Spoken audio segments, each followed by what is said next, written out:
Hello there. The first time I saw Star Wars, I didn't even realize stories could be told like that. A space epic like no other. Mystical warriors called Jedi, space pirates, and a princess who could absolutely handle herself. After seeing something like that, you just didn't want the movie to end. You wanted more Star Wars. And Lucas knew that. So the galaxy kept expanding through toys, books, comics, but maybe the best way to step inside that universe? Video games. Lucas created a studio called LucasArts, and honestly, they made some incredible games, especially Star Wars games. And for this video, I knew I couldn't talk about Star Wars alone, so I brought in my buddy Fantasia.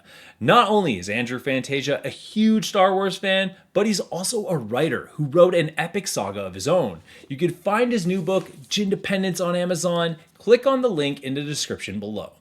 Today, he and I are going to share some of our favorite Star Wars games that really capture what it feels like to live inside the galaxy. Fantasia, why don't you start us off? Ryan, I am so stoked to do this. Star Wars is pretty much my favorite thing ever, and getting to experience it through gaming, that's always been a treat, particularly in this golden age of Star Wars gaming, which for me was on the original Xbox. Starting with Star Wars Battlefront.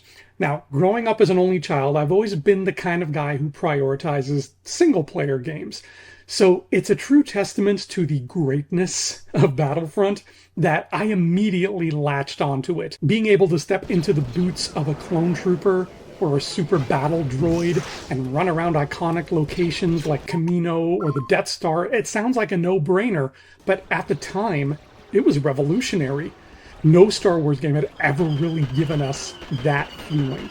It dropped us into the war part of Star Wars and made it a ton of fun to experience. Before Battlefront came along, GoldenEye was pretty much the only multiplayer game I would play, but that all changed at once. To this day, you could go up to any Star Wars fan and just say, "We've captured a command post," and they'll know exactly what you're talking about. That's a great pick. Battlefront was really the moment where Star Wars finally let you experience the war from the ground level, not just watch it.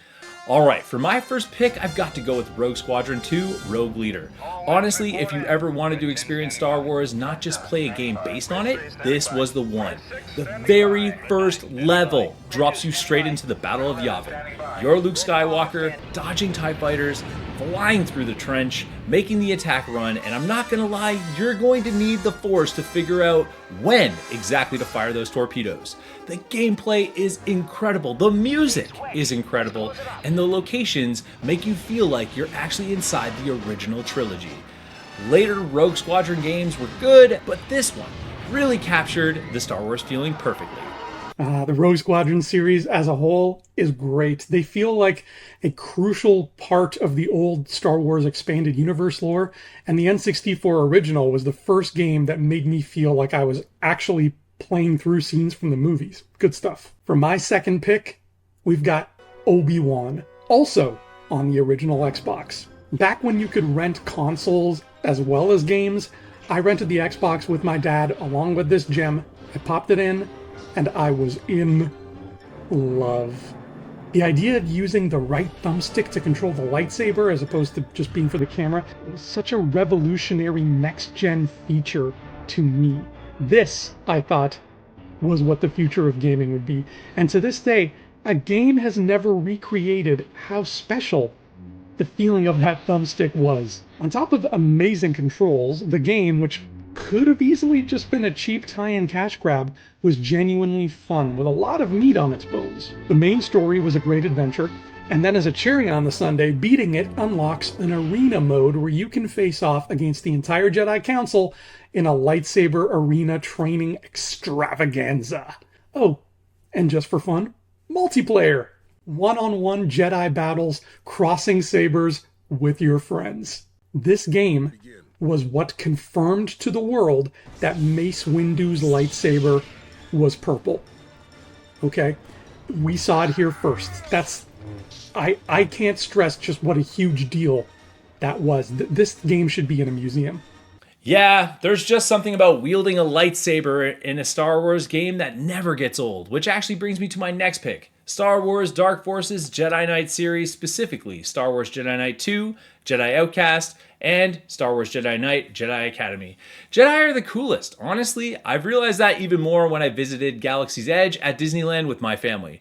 But the one thing I had to do, build a lightsaber. You choose your hilt, you choose your crystal, mine was green.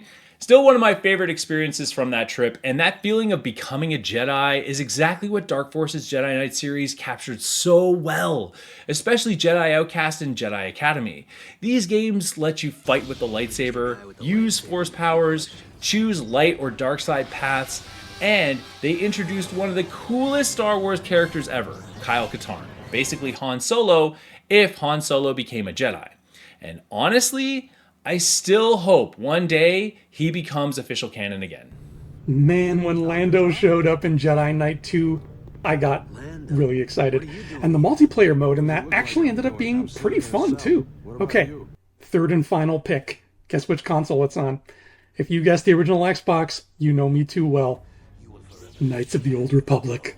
The build-up to this game was insane. I was reading dev diaries back when dev diaries were still in their infancy.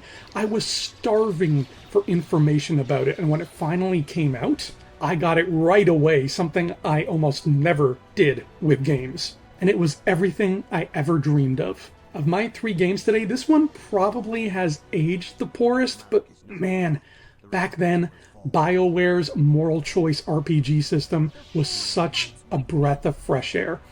Your character felt real and unique to your playstyle. Then, of course, there's the story. To this day, I think it's the greatest story ever told in any Star Wars game.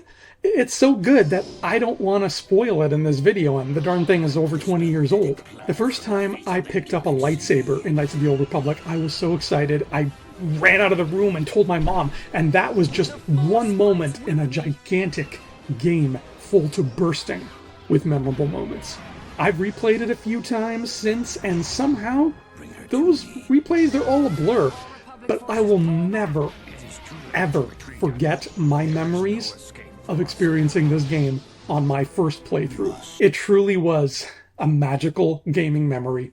Thank you, LucasArts. Yeah, there's a reason Knights of the Old Republic shows up on almost every best Star Wars game ever made list. That story alone deserves its own movie someday. For my final pick, I've got to go with the Rebel Assault series. These games put you directly in the role of a rebel recruit. You're not a Jedi, you're not a hero yet, you're just rookie. And I love that because it makes the galaxy feel bigger. You fight through major battles, pilot ships, and in Rebel Assault 2, there's even a really fun cover shooter sequence against stormtroopers. Although I will say, unlike the movies, these stormtroopers are very accurate. Star Wars didn't just give us great movies, it gave us a galaxy we could step into ourselves, and these games let us pilot ships, wield lightsabers, fight alongside the Rebels or the Empire, and even experience new stories inside that universe. Fantasia, thanks for joining me on this one. Thanks for having me, and honestly, narrowing this down to just a few games was even harder than fighting a Sith Lord, so I'm very angry you made me do that. If you're a Star Wars fan and haven't played some of these yet, they're absolutely worth checking out, and I'd love to know, what Star Wars game made you feel like you were part of the galaxy?